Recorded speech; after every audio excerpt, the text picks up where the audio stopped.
अस्सलाम वालेकुम नाज़रीन, मैं हूं हकीम ज़िया शाहिद। वेलकम करता हूं आपको अपने चैनल पर। उम्मीद करता हूं आप लोग खैरियत से होंगे। एक बार फिर एक नई वीडियो के साथ और एक नए नुस्खे के साथ आपकी खिदमत में हाजिर हूं।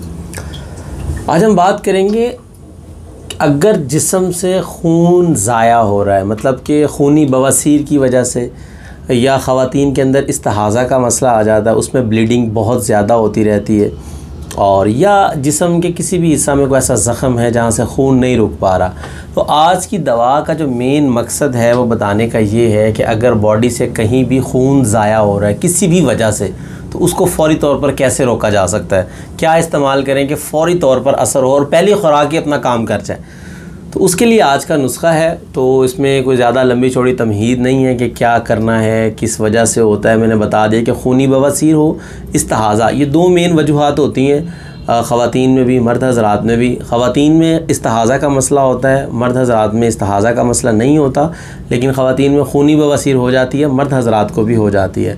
या नक्सीर का आ जाना, नाक के ज़रिए खून का बहना, ये भी इसमें शामिल हो सकता है। तो क्या इस्तेमाल करेंगे फ़ौरी तौर पर खून रुक जाए, क्या नुस्खा होना चाहिए, तो आपको लिए चलेंगे आज के अपने नुस्खा की तरफ। लेकिन उससे पहले अगर अभी तक आप लोगों ने हमारे चैनल को सब्सक्राइब नहीं किया, सब्सक्राइब कर लें, साथ लगे बेल आइकन को प्रेस कर लें ताकि हमारी लेटेस्ट वीडियोज़ आपको मिलती रहे। तो चलिए चलते हैं आज के अपने नुस्खा की तरफ। जी नाज़रीन, तो आ चुके हम अपने आज के नुस्खा की तरफ। तो आपको सबसे पहली जो चीज़ चाहिए वो है सब्ज़ धनिया। सब्ज़ धनिए का हमें पानी चाहिए होगा। सब्ज़ धनिया आपने ले लेना, उसको थोड़ा सा कूट लें, किसी कपड़े की मदद से उसको निचोड़ लें। तो 2 चम्मच आपको धनिए का पानी चाहिए होगा। टेबल स्पून जो होते हैं ना, वो 2 चम्मच आपको चाहिए। अच्छा, इसमें आपने ये 125 मिलीलीटर आपने पानी ले लेना है। पानी आप ताज़ा पानी जो फ़िल्टर वाला या कोई भी पानी आपके पास है, तो 1 गिलास शीशे वाला तकरीबन वो बन जाता है। तो उसमें आपने 2 चम्मच धनिए का पानी डाल देना है और 30 ग्राम आपको चाहिए होगी मिश्री। चीनी भी इस्तेमाल कर सकते हैं, लेकिन बेहतर है कि मिश्री कर लें तो ज़्यादा अच्छा है। कूज़ा मिश्री आप उसमें डालेंगे 30 ग्राम। और चौथे नंबर पे आपको चाहिए होगा बकरी का दूध या गाय का दूध। इन दोनों दूध में से कोई एक दूध आप उसमें शामिल कर सकते हैं, लेकिन अगर ना आपके पास बकरी का दूध है ना गाय का है, तो फिर कुछ भी शामिल करने की ज़रूरत नहीं है। अगर आपके पास बकरी का दूध है तो हाफ़, मतलब जितना आपने पानी लिया है उससे हाफ़ उसमें बकरी का दूध ऐड कर लें या गाय का दूध आप ऐड कर लें, तो आपकी एक खुराक तैयार होगी। ये मतलब वो 1-1.5 गिलास जो बन जाएगा वो एक खुराक है, और एक दिन में एक दफ़ा इस्तेमाल करनी है।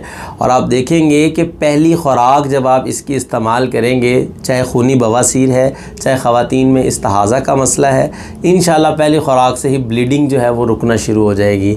इवन जो आप एलोपैथिक के अंदर बहुत सारी मेडिसिन यूज़ करते हैं, ट्रांजामिन यूज़ करते हैं, विटामिन के यूज़ करते हैं, तो आप देखेंगे कि इसके इस्तेमाल से उन मेडिसिन से भी ज़्यादा जल्दी आपको अफाका महसूस होगा।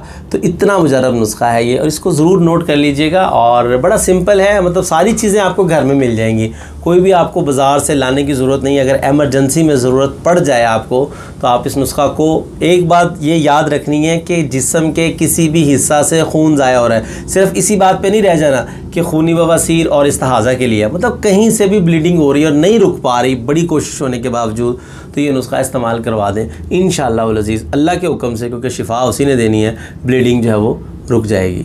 तो उम्मीद करता हूँ आज की वीडियो आपको पसंद आई होगी। अगर वीडियो पसंद आए तो लाइक कर दीजिए, शेयर कर दीजिए, ताकि आपके साथ साथ बहुत सारे लोगों का फ़ायदा होता रहे। तो आज के लिए इतना ही था, मिलते हैं किसी अगली वीडियो में।